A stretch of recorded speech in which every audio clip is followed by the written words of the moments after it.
Hi, I'm Michael Sachs, principal trumpet of the Cleveland Orchestra.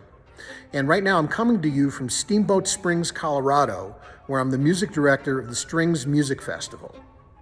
Next week I'm going to be back at Blossom with the Cleveland Orchestra playing a wonderful piece by Shostakovich, his first piano concerto for piano, trumpet, and strings. This is a wonderful piece written in 1933, and it's kind of interesting because originally Shostakovich meant this to be a trumpet concerto. And then ultimately he added piano and more piano, and it kind of morphed and became a piano concerto that happened to include trumpet. And it's a wonderful collaborative piece where you've got a lot of back and forth dialogue between the trumpet, the piano, and the strings throughout all of these movements in this 20-minute piece. 1933 was a very interesting period in Shostakovich's life. This is around the time right before he wrote Lady Macbeth of Minsk and his Fourth Symphony, both of which, especially the Lady Macbeth of Minsk, which had a Stalin-like character that portrayed Stalin in an extremely negative manner, which got Shostakovich in a lot of trouble, along with his Fourth Symphony, which was not well received by the proletariat. They seemed to feel that it wasn't quite enough, enough communist feel for them. And so he got in quite a bit of trouble. And it got to a point where he always had his bags packed, expecting the KGB to come at any moment to take him away. And in some aspects, the piano concerto foreshadows a little bit of this, especially in the second movement, which is very much this beautiful lament as Shostakovich was starting to see all of his friends, these great intellects and scholars and musicians and artists, all being taken away, never to be seen. And at one point around this time in the mid-1930s, they actually did come knocking at his door and told him to come with him down to KGB headquarters, only to realize that they had summoned the wrong person and they sent him back home. So Shostakovich always had that feeling of looking over his shoulder. And in many ways, his music has that really lamentoso, that awful, gut feeling of, not knowing what was around the corner in your future, and, all of these things that were going on around him. And then juxtaposed against that, in the last movement, you almost have this kind of cartoonish, circus-like atmosphere, almost like in the middle of all this destitute and this Stalinistic purge of sending away all these people and really just tormenting his own people. It's almost like he's got a smile like, yeah, everything's okay, sure. And the music has that kind of a thing. There's one moment I'm going to play for you that it's almost kind of like a circus-like atmosphere with the strings kind of dun, duck, duck, dun, duck, duck, duck, dun, duck, duck, duck, and this very buffoon-like character in the trumpet. And then at the end, you've got this just kind of like a freight train out of control, where you've got the like everything is fine kind of atmosphere to the music, and then it just kind of storms to an end with the piano just kind of going berserk and back and forth with this fanfare with the trumpet. The first excerpt I'm going to play from the Shostakovich Piano Concerto is a little fanfare moment from the first movement. And the first movement, much like the rest of the piece, especially the fourth movement for the trumpet, has a lot of these interjections of these very fanfarish figures, ba-ba-bum, ba-da-dun, da-ga-da-ga-da-da-beem, ba-ba, or da-ga-da-ga-dee-ba-bum. And it's just kind of these little quick interjections that I play, and this is one of them from the first movement.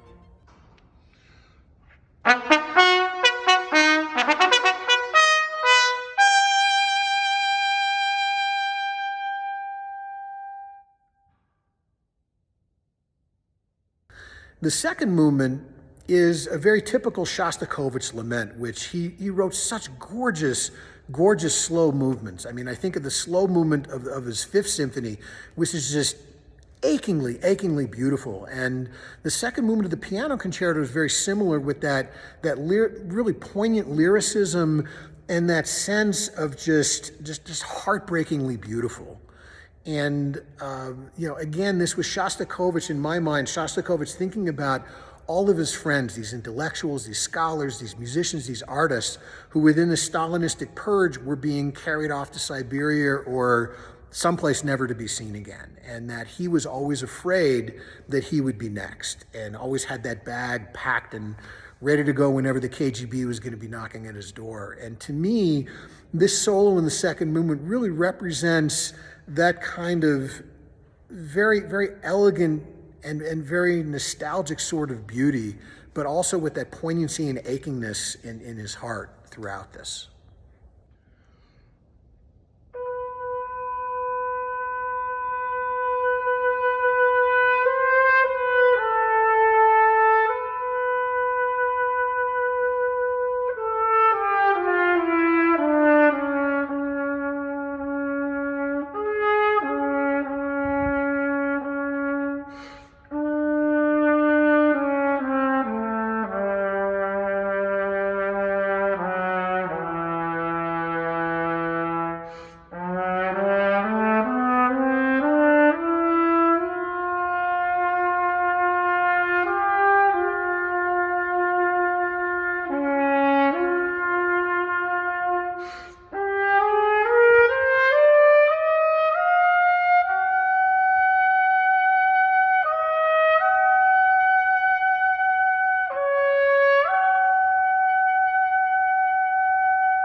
In the fourth movement, we've got a lot of these very quick interjecting sort of fanfares where the trumpet is kind of a foil to the piano and the strings. But about 2/3 of the way through the movement, I have in the trumpet part a little bit of an extended solo. And this to me really represents this kind of clownish, almost circus-like atmosphere, almost like somebody smiling through the terror, almost saying like, everything is okay, amongst this craziness around them that was, the Stalinistic era in Russia during the 1930s. So this next solo, it's a very kind of clownish, almost buffoon-like character that has a real kind of upright, very, very kind of goofiness to it. And then in the middle of it, I have a little cadenza moment where I can kind of, take off a little bit and play around with a little bit with the time. But this is all with the strings going jump, jump, jump, jump, jump, jump, jump, jump, and I have this little melody that goes with that. So I hope you enjoy it.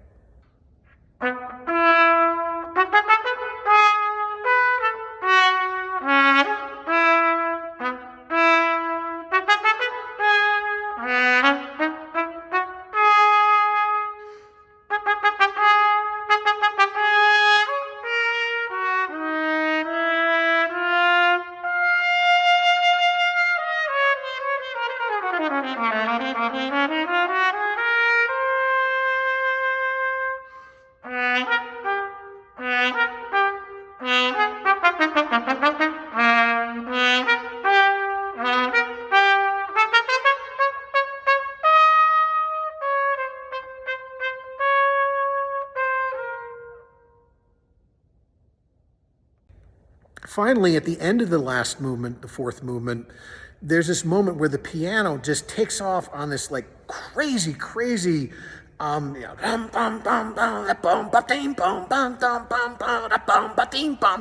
it's really just crazy build-up, like the circus is like wound and it's like everything's out of control and it's just mayhem.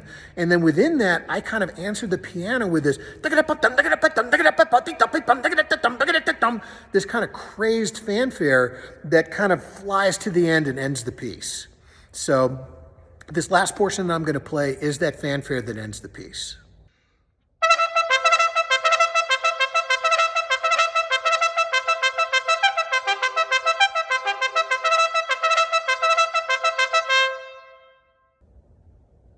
Along with this wonderful Shostakovich concerto for piano, trumpet, and strings, we're also going to be performing a terrific Dvorak overture, The Wood Dove, and Tchaikovsky's Fourth Symphony on the second half of this program.